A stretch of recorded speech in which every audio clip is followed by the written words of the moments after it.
Hey everyone, welcome back to another lesson here on the channel. Today we're going to be talking about the lesson that I learned after selling 17 Amazon FBA private label products. Yes, 17. And now jump to the end. What happened to all those? I don't sell any of them anymore. Okay, so this was like a crucial point in my selling career, my e-commerce career, where I said, you know what, this way doesn't work anymore. I need to make a big change. I literally went back to the drawing board. I started reading all kinds of books. I started, really pouring all my energy into figuring this problem out. And by the end of this video, you'll know what it is. So like and subscribe down below if you happen to be new. But without further ado, let's get right into it. It all starts literally with how we're looking for products. Okay, so I'm here in Helium 10. I've got some simple criteria: small standard size, sales more than 300, weight less than 3 pounds. And what tends to happen is we'll find products like this, right? You might be a new Amazon seller looking into products. You go, cupcake liners for baking. Okay, it's kind of a long tail keyword. It is very specific.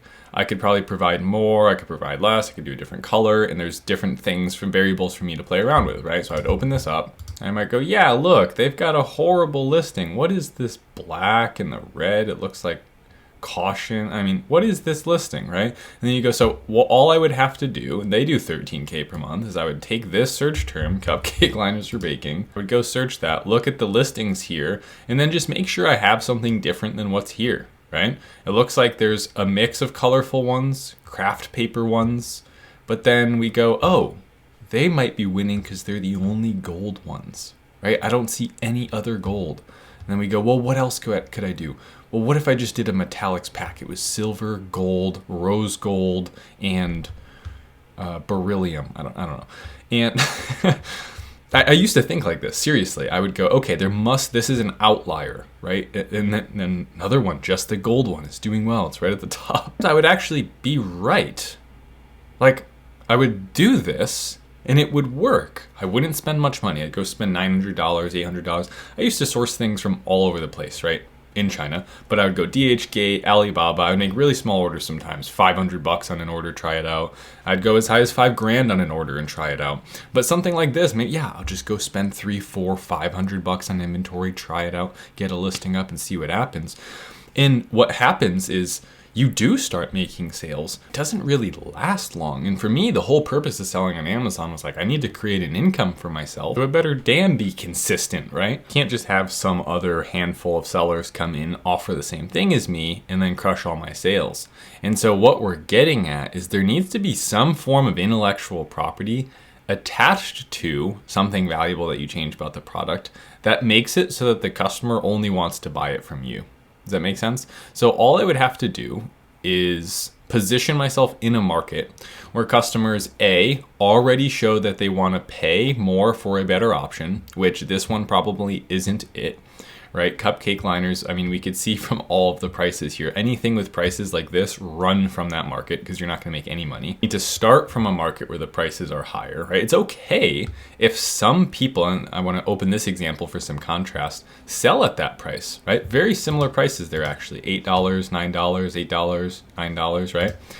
However, there needs to be some example of listings that sell for higher prices because customers want to buy higher priced options and actually work, actually stay there and have been priced there for a long time. So let's look at this. Clark's cutting board oil is at $23, not $8. Okay, and then let's look at the pricing history. We just want to see that there's been one consistent seller that sells at a higher price and has been able to stay at that price. And we're looking at price, new price, 28, 25, 27, 30, 27, 22. Yeah, they've been at this price or higher for a long time, and they're actually running a deal right now. So normally they're at $29.99. You see right there, their 90-day median price is actually $30.85. So even better than what we're seeing here. And as we just saw in that chart, Helium 10's sales history graph and price history graph, even a $52 option that comes with everything you would need to get started, and this one has 200 sales, right? That's doing 10 grand a month plus just that listing, 2,000 reviews. They've sold a lot of that at that price point. Whereas when we come to a market like cupcake liners, everything is sitting around the same price. And the variability of going up to $12, $13, it's just not enough, right? I need to see something up in that above $20, above $30 price range performing. If there's a history of that price point performing well, because it's a better option than the things around it in a certain way, right? They've provided more value in some way that the customer finds, useful, then you can see the game plan by them, right? Just keep coming out with other variations of this product line, because clearly our premium price point in this market works. We're building a name for ourselves. We don't even need to really leave the market boundaries. I'm sure they actually have, but even right here, let's just put out, more scents, more types, more sizes, right? And that's working really well for them. Now, take a second and pause. This is the big lesson. The thing that I said it took me 17 products to learn is at this point where I see that there is a higher price point that stays stable over time, that essentially, it proofs the market in the sense that new low price competition coming in won't affect you as long as you position yourself in the right way. And so that was the thing that always got me, right? It was like I would be selling these products and then eventually new lower price competition would come in, compete with me. They saw my variation working or whatever, what have you. And it just started to tank the sales slowly because I had to drop my sale price, and then eventually if I didn't, the sales would fall, so I had to, but then my profit would fall. And it's just this messy thing, right?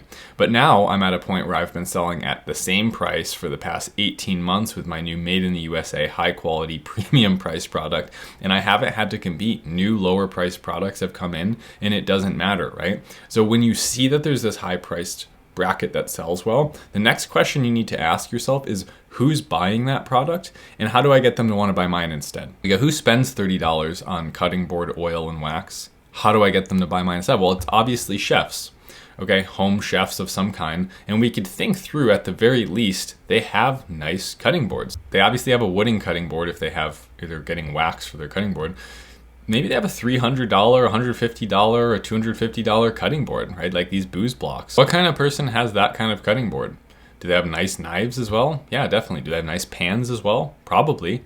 Okay, so if they've already made the investment to the platform on which they're cutting on, and now they're making investment to protect that, they're, by my definition, clearly an enthusiast, right? This is not like a need. Okay, we could all just buy shitty cutting boards and use that. That's not your customer. This person has already shown that they're willing to spend money in this area and they want a better experience in this area. So let's use that information. Let's go look at what are all of the brands around knives, around the cutting boards themselves, pans, Shun, right? Shun, really nice knife brand. What does their marketing look like? What do their fonts look like? Like, here's a great example, right? Someone left this as a review. Look at their cutting board. It's an outstanding cutting board. Or maybe it's just like a serving platter or something for the image. But nonetheless, this is what we're talking about, right? There's a marble or granite countertop, a really nice cutting board, and a beautiful knife. If that's who you know you're marketing to, here's a good example too. Someone cutting like a brisket with it, right? And again, on a really nice wooden cutting board with a groove to catch, drippings and whatnot. So then we use that information, we come back to the market, and there's actually an example of this already here. What if we just made, like, if we were going to target the brisket guy, a, like, masculine, edgy listing? Okay, and this listing I don't even think is very good. It does not really grab my attention outside of the name in this shot here. I think they actually flopped a little bit right here, for sure. Like, I don't know. This is kind of sad. I would have gone heavy in the other direction, okay? Where it's like, I'm going, what do my customers post pictures like? And then I'm going to post pictures like that on the listing to signify that I understand what they want. So you see how once we get that there's this premium price point where customers would return to you, they would talk about you, they would buy a better option, we can then just go study that customer's behavior, look at the other things they buy, match that level of premium type product, bring it over here, and then anyone else who even, in this case, changes their packaging, changes what they're offering, changes their kit size, it doesn't really matter, because what we're selling to the customer is this presentation and this experience, and then maybe a few like valuable things that we intertwine into our offer. The reason I did this is like I have this thing in my consulting, call it triangulation in offer building. But anyway, as simple as that is, seeing that high priced point, customer does already want a better option. They will consistently over years spend on a seller that sells at a higher option without going to the lower ones, and then is interacting with this product because they want to invest in a certain area of their life. Like, those customers are the ones you want to be in front of, and then lock them down to your brand's IP. And your IP could be your creative, your formula, everything that goes into your offer, and then just make it so that they don't want to buy from anyone else. Just be the clear choice. Okay, so thanks for being here. Keep learning from me. You could take my 7-day free challenge down below to help you find your first product and identify opportunities. Other than that, I'll see you in the next video. Thanks so much. Later.